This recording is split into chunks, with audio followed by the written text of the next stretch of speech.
Hey, fellow G&Ters, those of us like our spirituality with a twist. So we're in the midst of doing one of our little G&T type series. We're talking about Christianity, and we've gotten to the point of talking about the Gnostics. So really interesting spiritual stuff, and definitely in our sweet spot. The whole thing is part of this bigger series, which is kind of our America What the Hell tour, kind of looking at what's going on around us, why America's gone down the tubes, and with the acknowledgement that part of the problem is a kind of a toxic Christianity, unfortunately. Um, so, on our style of doing things, rather than dwell on just the news of the week or just the downsides of the now, we decided to kind of have a deeper discussion about Christianity and all of its various varieties, just as a way of trying to explore the subject in a way that we can hopefully get into. Okay, so Gnostics for today. But before we do that, if you can do the things that everyone always asks you, which is like, subscribe, share an episode, do all the great things. Yeah. It's Hit be the hype greatly button. appreciated. Apparently, there, What's that? you got to hit the, they have that. There's a hype button now, Hype Eric, in it. case. Yeah, I hype it didn't know up. that was the thing as a hype. Yeah, it's a Okay. thing now. So you got to hype that shit. So, pump, I don't know, pump it, whatever. I'm sure there'll be something. Yeah, yeah, Yeah. there you go. Uh-huh. Do the Uh, thing. yeah, It's do the free, things. people. It's free. That's it. It's a simple ask. Give a little bit back to your G and Ters, right? That's it. Um, we got your back, you can have ours. Yeah. So, all right. Gnostics. So this is the last of like sort of like these four early branches of Christianity we're trying to cover. This one is really fascinating because there's just so much depth within it. Hmm. So we'll try to like share some ideas, and then Daniel and I will like obviously we're gonna kick this around because there's so much to say about it, right? Yeah. So okay, a little context. So this is a really, really complicated group, and there's lots of questions about it. If you get to like the pure scholarly point of view, people debate whether there's even like such a thing as like Gnostics. Is that the right thing even to call this really diverse group of people? We don't have to have that debate, but it does show how like how much diversity there is within this group of like early Christian spiritual practitioners, I guess you would say, right? But they are amongst like the really earliest people too.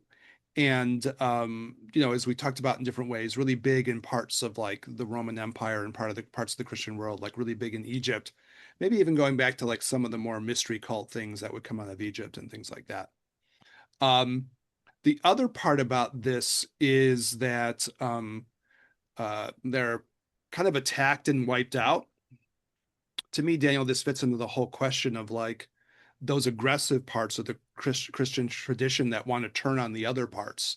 That seems like that's always kind of been a thing, for better or for worse, right? There's a really aggressive aspect of it. In fairness, though, Eric, multiple religions are like this. So it's not only the Christian one. There's a toxicity, if we would like to use that word. There's a animosity in numerous religions, and specifically, I'm thinking of Islam at this point. Yeah. That people are really unaware of warring factions within Islam currently, at least the West, from what they talk about on TV, anyways, right? Which is basically Even where though like people. Shiites and Sunnis, Yeah, right? Yeah. exactly. And then Kurds and Sufis, and there's just not a whole lot of discussion on this, but high amounts of animosity, and much of what we're talking about with Christianity is present in that also. It's like, I don't like you, I'm going to kill you. God will also punish you because, of course, we're right. Yeah, yeah, yeah. I mean, I see that as part of the way I'm thinking about this for this podcast. I see that part of what we're calling proto-orthodoxy in the Christian world, Sure. or orthodoxy. Like I'm willing to go to the point of just saying, okay, you got orthodox mindsets, orthodox traditions that have Yeah. that need to like attack those who are not them or something. And that's a core problem. But fair enough, it's not just within Christians, right? That's true, right? Hmm. But you have like a real paradox within this then, because you have the parts that are very kind of, beautiful and tolerant, right? And you have the other parts that are kind of shockingly hostile, right? Yeah. So I think if you feel it, I think you can feel it in any of these traditions. That's true, right? Hmm. But you can really feel it here because it seems so jarring, right? To have that under Yeah. like one word or something. Um, so the big thing that happens with this, because they're kind of attacked and wiped out, ultimately, initially what's known about them just comes from like the proto-Orthodox group who would accuse them all of being heretics, right? and then eventually, texts are found as far as the history of this goes in a place called Nag Hammadi in Egypt. And then, all of a sudden there's this revelation of like these people within their own words, right? That Hmm. come out. So that's kind of like the historical backstory Eric, to do you have this. the story on that? How that guy found those texts I or can't how they remember all were? the details. I wasn't prepping it for this one, but he kind of just stumbled across it in a cave, right? And because I've it was the desert, they were preserved like really well. Yeah. But there is a bigger backstory behind it, and I don't remember all the details. I know. Do you remember it or no? I thought that he had a dream. Oh, I don't know about that. I don't think I've heard that part. Yeah, I thought it came from a dream. I think he was Um scavenging, actually, to be honest. But if it gives a little bit more lore, it could be from a dream, I guess. yeah, maybe not. But it was I know it was by a farmer. Yeah, it was just a guy, right? Yeah. And he stumbled across these like canisters with these like really ancient texts inside of them. Mm-hmm. Yeah. As far as people that we like on the pod, Carl Jung is kind of involved in this too because he was involved with like getting some of these things translated, and there's some of them were actually, I think, even gifted to him, as like obviously there's some money going around. Of Carl course. Jung, but so he was kind of an important figure in all of this kind of stuff. Um, so we can talk about the philosophy of it, unless you have other backstory stuff. I guess the only other backstory I have would really be like Gnosticism is very complicated because there's so many groups with so many different beliefs, and some of it's pretty technical. So I know Right. my goal in this, Daniel, was just to go through and say, hey, here's some of the key ideas that could have resonance with us now, and maybe help us think about even how we think about some of these types of Christianities that are more aggressive or yeah, more narrow, Right. more dogmatic. Right. So that's what I sort of had in mind in this. You got other preamble stuff, or should we start kicking it No, around? no, we're good. Okay. Okay, so the first thing of this, I guess what we'll have to explore is Gnosticism is going to emphasize this thing called gnosis. Mm-hmm. And the big thing is going to be like, well, what does that exactly mean, right? In terms of when we talk about gnosis. And so it ends up being like, even when you think about someone like, Jesus and Christianity, he's a salvation figure, but more as a person who's like a teacher here sharing knowledge about how to gain insights into the nature of reality and, how one is like sort of spiritually saved and spiritually progressed, but not in the same way you get in other kinds of Christianities.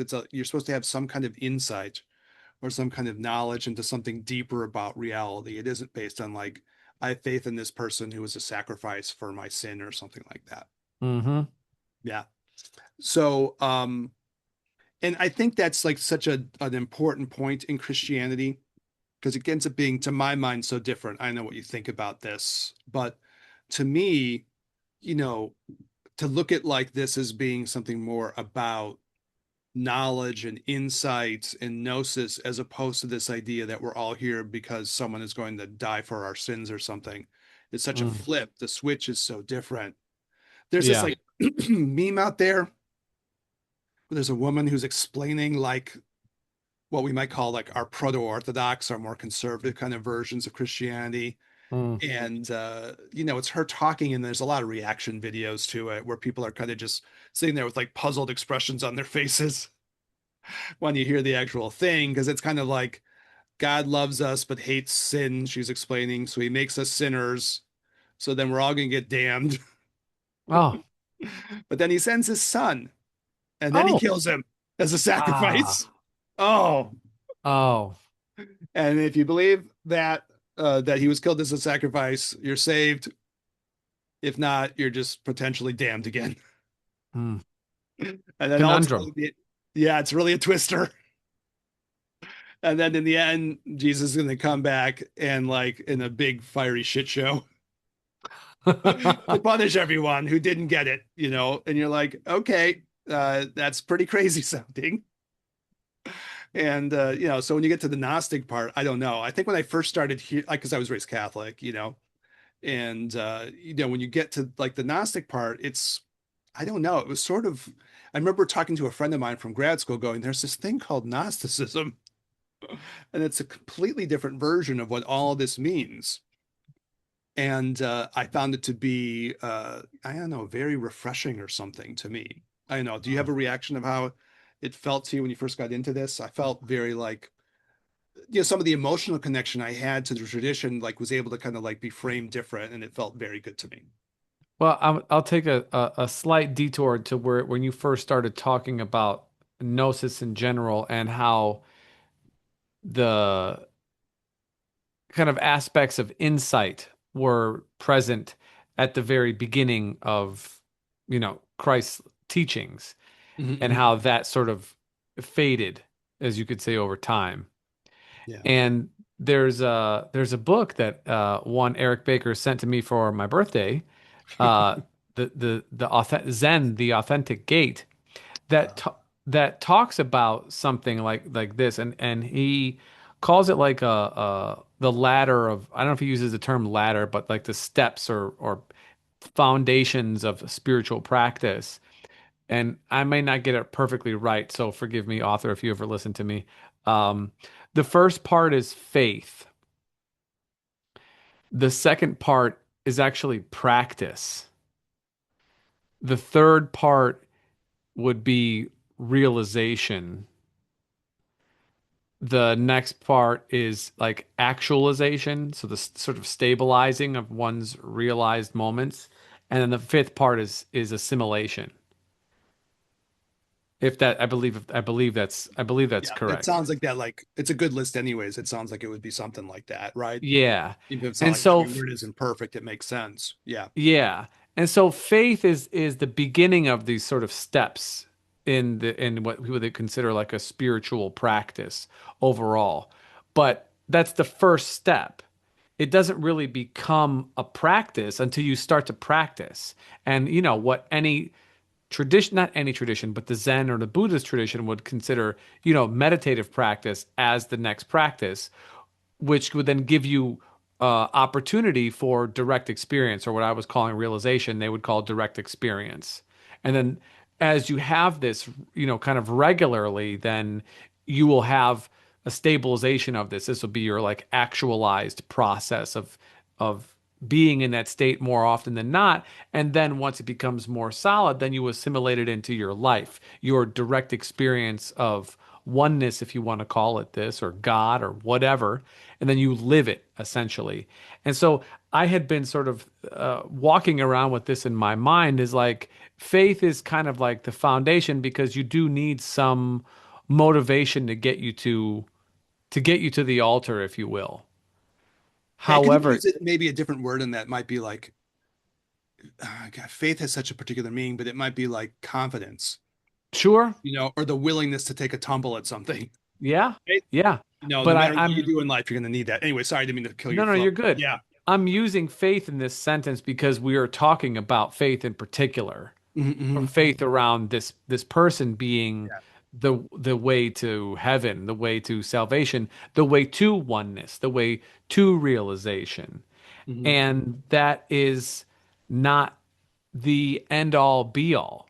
It takes the onus off, like we've said many, many, many times before. So we apologize for the continued beating up of this thoroughly dead horse. But you do need your own autonomy within this as a thing, because that's how it becomes part of who you are. And maybe we should have somebody on and let them argue with us that faith is all that you need. But I just don't know how if we are given rationality and choice and everything else, that you would just disregard those things and rely solely on belief only. I Yeah. just Obviously, it doesn't I'm fit sorry. doesn't fit with me. Yeah. Obviously, in a way, like all these questions have been there from the very beginning, right? Hmm.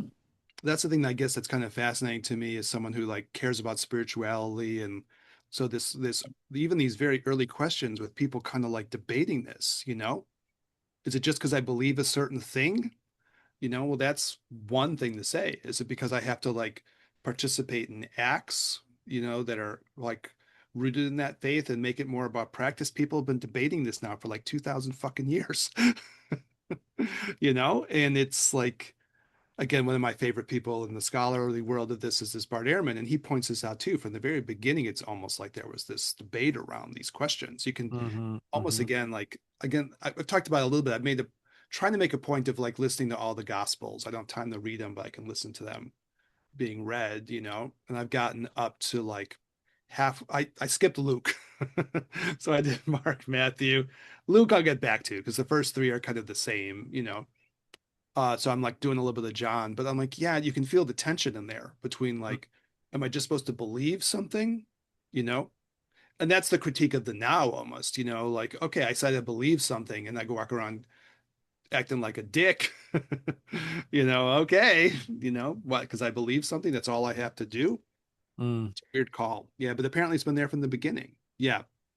And then when you get to the Gnostics, when it's obvious that it's more like in a way that would resonate, I think, with more of the kind of spirituality we talk about here, which is like, okay, now we're talking about the word you like to use, teachers and teachings that are supposed to be there to help people progress in some way, right? Hmm.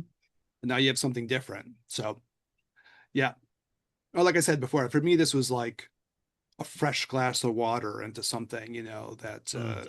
that I had like an emotional attachment to on some level. I think Mm. we talked about this before too. I think if you're raised in a certain tradition, you have your emotional feelings about it, right? Hmm. You and I have emotional good feelings about JC. We kind of think we want to feel good about it, right? Mm. Yeah. Um, More on this before we look at like what you're supposed to have not gnosis of. Yeah, we'll go gnosis. Okay, so the real question is if there's going to be some gnosis, some kind of knowledge, some kind of insight or understanding of something, what's the thing it's supposed to be gnosis of? And as it turns out, one of the really big ideas is that of like this idea of the demiurge versus the true divinity. So there's like a split again. We've seen this in a couple of these branches of Christianity, but it pops up again here in a very particular way, which is there's this demiurge figure who's the creator of the universe and that we live in. And he is deluded and foolish and a screw up. Mm. So it's a very weird statement. It's this idea that we're living in a universe that is kind of a mistake created by a deluded divinity, is like what you're supposed to realize on some level. And we can explore what that might mean. I guess we'll present it and then we can figure out what we make of it, Daniel, I guess, right? Mm. That's one of the ideas. So there's kind of like a creation story where there is a true divine source. And I think this has like a universal feeling to it, where you could use the word Tao for this if you were a Taoist, or you could use, if you were a Greek person, you might say this is like the pure intellect or the monad or something, but some kind of true source that's pure and good because the Gnostics were also influenced by Greek philosophy. Sometimes they'll use like you'll see this in Greek terms, like they'll say like the pleroma, right? So, but the idea is that this is like a pure source, and then creation starts to emanate out of this pure source, and at some point something goes wrong. So there's like this branch off where something goes wrong, and then there's this demiurge figure that's created, and this demiurge figure is kind of parallel again, which is a question a lot of Christians had in the beginning of like this demiurge figure is kind of correlated with the God of the Old Testament. He's kind of angry, kind of bitter, kind of jealous, kind of possessive, kind of vengeful, this divinity. And they kind of go like, there's something wrong with that. So we've seen that in a couple of these branches of early Christianity, but this one is very strong point. And so something has just gone wrong. And then we as living things are living within the world created by this demiurge figure, right? And we can figure out what we think that means. I got some thoughts on that. So this is sort of like kind of an addressing of like a perpetual spiritual problem. We live in the world is troubled. If there's a pure source to it, why is it troubled, right? The theodicy problem. So that's sort of the Gnostic take on this, that there's this something went wrong in the flow of creation. And then we got into this branch, which is again corrupted or something. being dominated by this demiurge figure, which is a kind of a diluted divinity. It feels like it's all powerful. It feels like it's all this stuff, but it's like this troubled, diluted being. I know. I'll throw it back to you, Daniel. What do you think? Oh, I mean, what would they say? You ain't all that. Yeah, yeah, yeah.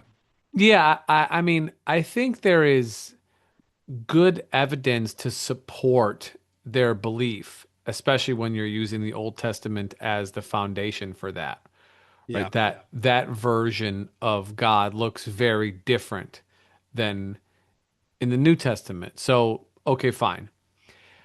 I think my only issue with this overall is that like they they really stand on there is an imperfection, and I don't know on a relative level. Okay, on a relative level we can say yeah, shit's fucked for sure. Mhm.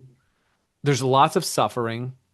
There is lots of discrepancy in power dynamics and subjugation of minorities, colored people. You know, more colors you have, the worse off it is historically for you, for sure.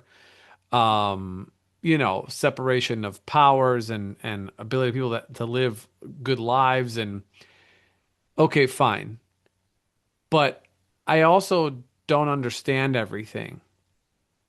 So I think it's hard even to make a very clear statement by saying there was a mistake and that mistake created this thing and then this thing did this, but there's something that is still mistake free that's on top of this other thing. I that part never really it never resonated with me, even though we've talked about this before. We've had on Uh, Miguel Connor from Aeon Byte, which is a good conversation. Maybe we get him back on to argue with us again. But you know, I that part just never really resonated with me, being more of a Taoist person. Um, I yeah, just no, don't it's an I interesting don't know. call. Yeah. Hmm. I do hear you. I'm processing. Yeah, so part of what you're saying is like kind of two parts. One is I don't know how to judge that because it would like imply a level of knowledge that is like more than what I'm willing to say, right? You know, how am I going to judge whether this is like a total fuck up or not, right? Mm-hmm. Mm-hmm. Um, then the other part is, the Taoist vibe, which is like, no, I should be able to look around the world and see that it's a more of a direct expression of something that is from a more like pure source or something like that, right? Mm-hmm. Yeah. All right, let me do like a little bit more and then like I'll give the next like layer on this and then we can talk it through because yeah, this is very thought provoking to me, right? Mm-hmm. There is something deep to think about this. It does seem like it's a way of trying to describe what's going on in the world in kind of an incisive way because you get this demiurge conversation, right? And then the idea is that the demiurge also has these kind of power centers that emanate out into the world, which is like kind of the next step of the logic of this, right? Again, editing it down a little bit, but like the other major point is that once you have this sort of like toxic spiritual source, this power then emanates down and creates these thing called archons. And the archons end up being kind of like the rulers of the world. So the demiurge is sort of the source of this, and then this kind of corrupted power flows out over the world, and then these kind of corrupt forces end up kind of ruling the world. So that's the archon idea. And you can get the feeling like if you were living in like Rome or something, the world would look that way to you, right? There's this sort Mm-hmm. of like corrupt, toxic thing. Mm-hmm. The provocative part for us looking at this now is kind of like, again, we're perpetually in this. Like Philip K. Dick said, the great writer, the Roman Empire never ended. It just kept flowing on, right? And we're not going to do news of the week or anything, but we're in the context of all the pain and turmoil around like the Epstein class concept, right? Correct. And as much as any time, you could still walk around with that feeling like, yeah, there's something wrong, and that there's this corrupt, like network and locus of power that seems to be like this oppressive, domineering force. And every time you dig into it, you seem to find that happening over and over again, right? So I just wanted to throw that as like sort of the next piece of this. And Hmm. it gets into what you're saying again too, that you end up with this thing of like, well, there's something, whether this is entirely true, you don't know, right? I agree. But whether there's something that's provocative about it, that's kind of true, right? Because you start scratching away at the veneer of things, like in the way it's happening now, and you're like, God damn, it's still this rot, this archon like rot. You still find it, in this kind of nexus too. That's one of the bizarre things with this. Again, we're not doing news of the week or anything, but when you look at like something like all the stuff that's been erupting out, like how interwoven it is too, Hmm. with all these like archonic type figures, right? So yeah, I know what you mean. I don't know if I can buy it as like a literal description of reality. I feel the same way, but then there's something powerful about it because it does seem to capture stuff that's still going on 2000 years later. You still have that same phenomenon. And what do you think about that part, the archon? Yeah, so there I have one is that we say 2000 years as if it's a long time. It's Yeah. not. So the other part is that the Gnostics, while I am definitely into the idea of knowledge and practice, also are coming at this from a more recent perspective and sort of retroactively fitting things, even from the perspective of the Old Testament, not everybody was Jewish. There were far more pagans in the world, than there were people who practiced Judaism. And so as you had I guess you could say the evolution of Christianity into the Roman Empire and then obviously then across the world, you had as we've talked before the patriarchs, the head of the households or the head of families, if you want to call it this. Really, we could say probably head of corporations is probably a better terminology for in today's words, that ended up converting, and then everybody down from them had to convert. That's how it worked. But there weren't that many patriarchs. There weren't that many. There's I don't know, 50 or 100 main families, and that was the main shift. So then now all their kids, all their concubines, all their kids, all the workers, and then that from that all worked all its way down. That's a huge swath of people who converted. But simultaneously, the patriarchs themselves and the nobility never really, at least, from my studies, never really took it very seriously. They weren't rolling around with their crosses in their hands and like praising Jesus at the altar. That was more of again, from my understanding, the religion, the practice for those that needed it, their workers, to get them to work harder, to give them something to hold on to say, hey, listen, I know life is bad because you're working in my fields and you're my slaves and you're all this other kind of shit. But don't worry about it. Dude, don't even trip, bro. You're going to heaven, dude. It's awesome up there. This here, who cares? This is nothing. I mean, I know it seems bad now, but don't even worry about it. You're good. Just keep doing what you're doing. So it's sort of a selling them kind of a hope in order to keep them to continue. But meanwhile, we'll use the term modern terminology, very modern terminology. The Epstein class, they got nothing to do with it. They're off in their own. They're studying their own occult practices. They're in mystery schools. They're still keeping up with their pagan traditions. They're still doing all of these, if we dare say it, like dark arts at that time. And that's continued this entire time.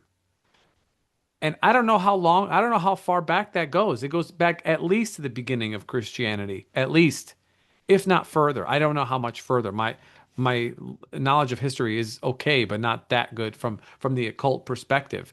And so what I'm saying is that like this idea of the Gnostics idea of the demiurge, I think is a description of a phenomenon that was already happening. And okay, you can label it as this particular thing, but it might have been even before that. In which case, we can label it as anything. And what I tend to label it as is a perversion of human behavior, because as the saying goes, absolute power corrupts absolutely. And when you don't have the rules, limitations, or moral obligations of other people, you find yourself in an area where you are confined only by the environment that you put yourself in. And if there are no confinements in those environments, as we've seen, do what you want. Who the fuck is going to stop me? Yeah. Okay, so like so much in this, I'll try to like give some reaction. We can kick it around, right? Okay, so what I can't tell about this, and this is like a, one of those hard points, is like to what extent do people believe in a sincere way in things or not? Like there's some evidence that like even if you get to like a Constantine, and we'll go deep history, right? Mm-hmm. Emperor who converts Rome to Christianity, right? Like there's evidence that like he did believe in it in some way or another. Whether he cared about like small points of theology or something, he probably didn't. But that's the weird question. To what extent do people believe? And then you get to the point of like, what exactly do they believe in? Like my person I like to call out as like a massive asshole and bag of dicks is like Russ Vogt, who's like kind of the economic mastermind behind the current political structure going on now, right? Author of Project 2025, or one of the authors of that thing, big voice within that, and a real like economic schemer. I mean, in terms of like probably one of the main figures to like behind like the economic warfare part of what this is like comes from sort of his mind. Mm. It seems to be the where it's coming from. And he's like a Christian nationalist, right? Avowedly so. He just says, yeah, I'm a Christian nationalist. I want Christianity to take over all these things, right? So authoritarian in that sense, right? So, I mean, he believes. What does he believe? I don't know. So I find that interesting. Maybe it's like the psychologist in me too. I don't know what people believe or don't believe on some level, you know, or whether it's like I get what you're talking about. You were sort of talking about the idea of like the opiate of the masses. Oh, this is for you. Don't worry about it. You might be down in the gutter now. You'll die at some point. It's going to be really awesome then. Mm-hmm. So don't worry about this time. I mean, there's a truth to that, right? Mm-hmm. The opiate of the masses part, but I also don't know when you get to like a character like a Russ Vogt. What does he believe? He seems like he believes. He seems like he's a fanatic. He believes in something, you know? It doesn't seem like it's always pure cynicism. But I don't know. It's an interesting question, right? When I look at like the proto-orthodox people, which for me is like the part where like you can kind of trace a lot of this toxicity back to. I think they believe in what they're saying. I don't think it's all just a question of like manipulation. To my mind and to my ears, you could debate it, I suppose, right? But then that raises the weird question of like they believe in something. Obviously in the Mm. end, it's a belief that justifies the fact that I should have power over other people for various reasons. Always that It one. flows back Always to it. that. Yeah. Coinkadinkly, Right. it always finds its way back to that. Yeah. But anyways, I don't know what I think about the whole thing. I have like two minds on this, and we can get like the other part of what we're supposed to have gnosis of, I guess, right? When I look at this, I find something very provocative in this, right? In that I don't know if I would take this story literally. It's hard to know if people who are Gnostic are taking the story that literally either, because a lot of what they write is kind of deliberately provocative. Mm. Mm-hmm. And maybe we'll do details on this in some follow-up episode. They write stories that are like kind of poking at people a little bit. So to go and to say that thing that you're worshiping, it's actually a demiurge and it's a clown Mm. and it's trying to entrap you. It's being a little bit provocative or something and has a little punk vibe to it or something, right? You're purposely doing something that's a little tweaking of people. And I don't know how literally you're supposed to take that or not, you know? As someone who's trying to learn something from this tradition, I don't know if I would take it absolutely literally. But when you look at it as a description of something that you're supposed to realize, there's something within it, right? Where part of what you can recognize is that there's something wrong with what's happening around us, right? And there's a lot of like power centers within this that are trying to be oppressive of, like, you could even say like the human spirit. It's trying to be crushing, right? And so part of what you're supposed to come to realize is that, yeah, there's these forces that are trying to crush and oppress people, Mm. right? So I think that's a powerful message, right? And to me, I don't know if, like, the same way you were talking, I don't know if I could say it goes back to like an actual divinity, right? That is this. But I can get behind the idea of people made up a divinity that is an oppressive figure, Hmm. and then other people got involved in this idea of this divinity that they've made up that's an oppressor. And now you have a whole network established that is oppressive. Oppressive. Right. Right. That I can get behind. Yeah. And then part of the gnosis part, because there's different parts of the gnosis, but part of the gnosis is to recognize that. Hmm. Like, oh, I better wake up to the idea that a lot of what's being presented is to me as being like hunky dory and even good is actually coming from this source that's kind of toxic. So maybe I wouldn't believe this as like an absolute metaphysical description or something, but as like a description of like the human dilemma. I'm kind of Right. into that. Sure. And then part of the recognition is that I find powerful is that part of the other part of the gnosis is, and maybe we'll talk about this a little bit more. Maybe we'll do a follow-up episode on this, but like you're supposed to recognize that you have your own spirit. And part of what this demiurge and this archonic kind of structure is trying to get you to do is not see that. Mm. It's working really hard to not recognize your own internal spirit, or if we're being Hmm. Buddhist about it, you might say Buddha nature or your original spirit. It's trying to get you not to see that Hmm. because, in a certain sense, it's parasitic on it. It lives on your human energy, it lives on your human spirit. So it has to like mind fuck you not to see that truth about yourself. And I find that powerful too, if that speaks to you, Daniel. Of course. Sounds Yeah, yeah, like yeah. the greatest movie ever made, The Matrix. Yeah. And The Matrix is a Gnostic movie, Absolutely. like deliberately so, right? Hmm. Yeah. So, I mean, that speaks to me, you know? And then it's something like there's like, to me, then I see like two sides of the flipping of the switch. You're supposed to say, God, a lot of this stuff is presented to me as like good or right or should be. I better recognize that that's wrong. Mm. This is coming from a toxic vision of divinity and then the kind of toxic power structure that comes out of this flow that I'm in on. And then the idea like, okay, what I also have to recognize is that these forces are trying to stop me from seeing my own true nature. And I better like also then withdraw from that or figure out how to get away from those toxic forces and recognize my own true self. That speaks to me. You're Yeah. we're both processing it. Yeah. No, Yeah, I that mean, I I'm in. think that That I'm in that's on. right. Yeah, Yeah. that I'm in on. Yeah. Yeah. I mean, I think that's,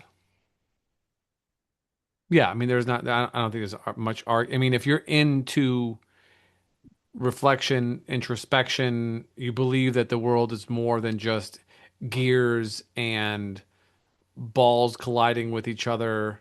That sounds funny. Heated rivalry. That's right. The great hockey show, gay hockey show. Yeah. Yeah. But if you My believe sons that will it's give me shit because every time anything comes up, I say heated rivalry. I can't okay, let it go. Anyways, it but doesn't matter. I think if yeah, if you believe that there is more than how things appear, then this is absolutely the undertone for that drive to see beyond. It's like, okay, well, what else is there externally, right? So even for conspiracy-minded folks, which at this point, I don't think how anybody can really say what's not possible anymore, Yeah, right? it's You're hard to like, know where the conspiracy would you're end, like, right? Yeah, I I don't mean, know, man. yeah, I don't know. Oh, aliens aren't real. No, they are. Oh, okay. All right. Sorry. Never mind. All you people are totally good. You're good to go, by the way. Um, yeah, that all this stuff, but there is a drive to know.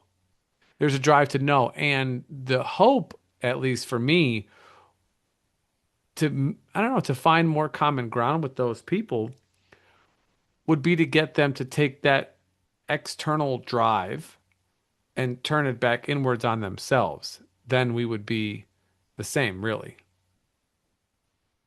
yeah. I guess you're being like even a little bit more ecumenical than I'm being. I guess, and you might be right. My gut reaction to some of this stuff is like there better be a major rejection of like toxic philosophy, toxic stuff. Like I'm getting to that side of it too. And like some of the episodes we were doing last year were around the idea of cult, just to feel like, wow, I'm in a fucking cult. In that Mm-hmm. certain sense, this whole thing is like a cult. Mm-hmm. That's part of their undercurrent too. You're in a cult. Mm-hmm. You've been presented with this idea of this is how the world works. It's a cult, and it's a toxic cult, and you better snap out one part of a project. And then what you're saying too, then the turning inside and Mm-hmm. then find this more true thing. And I guess you're being on the optimistic side. You're saying, well, yeah, if more people can turn within in this way and feel like a Gnostic person would say, the spark of their own spirit, right? That's kind of trapped in some way, right? Within the oppressive aspect of these forces, well, then maybe all kinds of people can convert their Right. mindsets, right? Right. And I think that's a very optimistic attitude. And that Yeah. I think that's right for a pod like ours because I think that's at the heart of like something like a Buddhist tantra or the kind of things that we're into. That ultimately we'll all recognize our Buddha nature on some Mm. level, right? Well, and the other part, Eric, is that people feel the cult actually is attractive because of how isolated people are now more than ever. So if you are wanting to align, which everybody is wanting to align with someone or some group of someone's, if you can align over your disbelief of reality as it appears to be, well, then now you have a very clear kinship about people who literally think and believe the same way. And there, in my opinion, there is no closer kinship than that. I mean, look at any rally for any particular political ideology. They're all going to have the same. Yeah, you know what I mean. Yeah, that's right. Yeah, yeah. They're gonna Yeah. they pump each other up. It's only when you go to one of these places and you start to be like talking shit that you figure out where you fit in comparison with the rest of these people. So the group part is a really important piece because we don't want to feel like we're alone. But at this point, and this is just me talking now, I feel like we do need to embrace the fear of aloneness or of singularity, of ending of your existence. Yes, from a place of impermanence, but also from the idea that in order for you to truly let something go, in order for you to move forward, you have to embrace that thing kind of fully.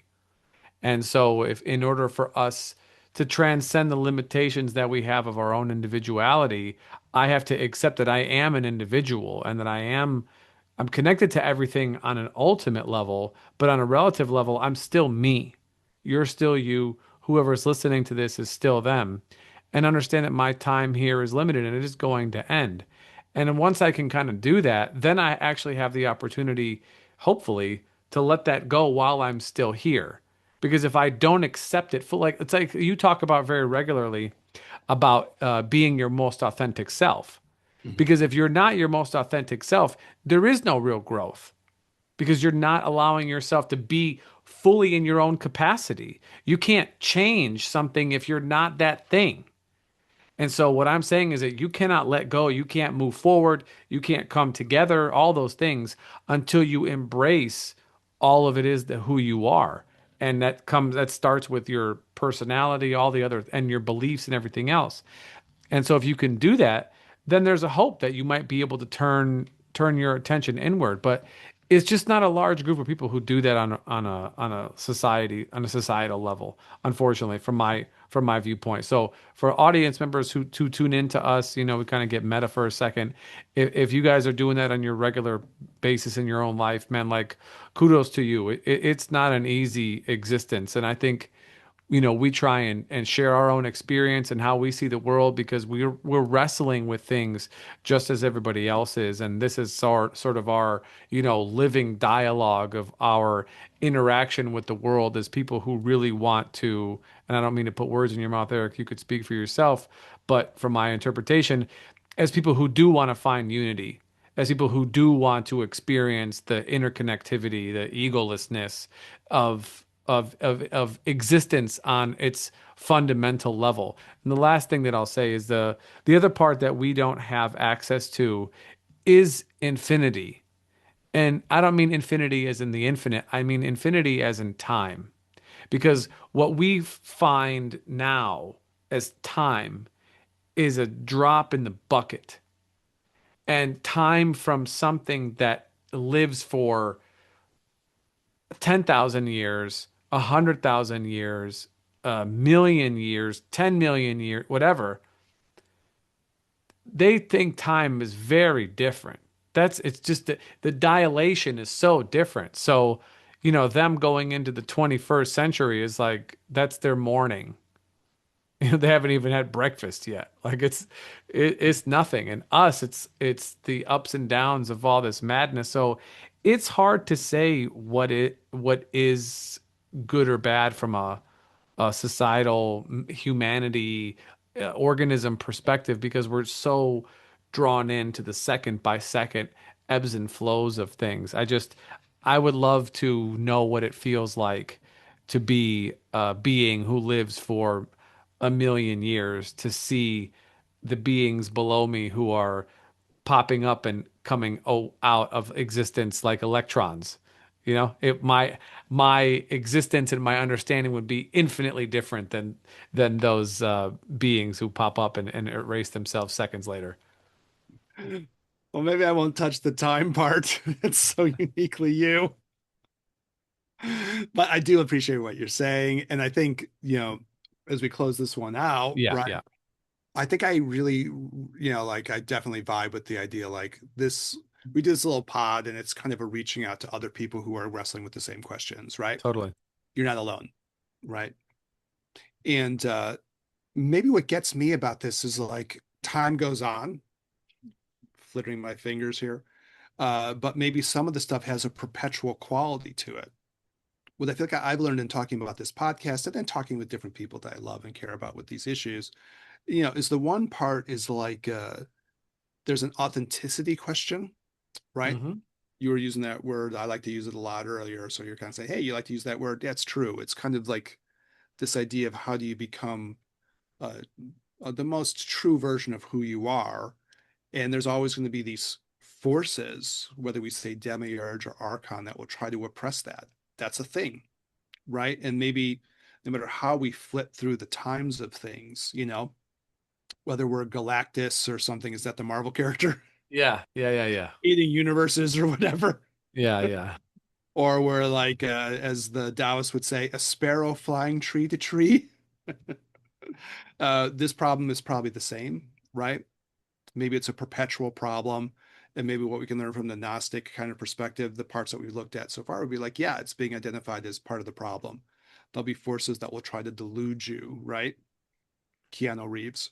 And then the other part will be that I think underneath that there's this deeper spark, which I think you were getting to too, the metaphysical spark, that you believe there's something more than just billiard balls on the table and molecules that are flitting around in and out of existence. Hmm. Little quarks that are turning on and off. You think that there's something deeper. Our favorite Chinese word, Shen or spirit, right? And then that's the other spark you're trying to find. So your own personal spark of your own expression, and then the universal divine spark that's in all living things. We're trying to find both of those or something. But either way, these fucking Hmm. archons are trying to stop you. That's And right. that's powerful to me. All right. Awesome. Great conversation. Thanks, Daniel. Yes, sir. Yes, sir. As always, Eric, thank you so much. Audience, thank you for tuning in. If you've made it this far in the episode, your attention is amazing and you deserve a break from all of the words that we've been talking about here. But if you would like to share any of your words, please feel free to leave a comment in the YouTube. I definitely do read them. Positive, negative, or indifferent, we're welcome to say as you like. If you want to hit us up, please feel free to do so. The gin and tantra at gmail.com or on the gram at the Gin and Tantra podcast. We're also open to covering things if somebody has a question or a good idea. We've done a number of episodes that have been inspired by our listeners before, so please feel free to tickle our fancies, if you will. For Eric, this is Daniel. We'll catch you guys in the next one. Peace.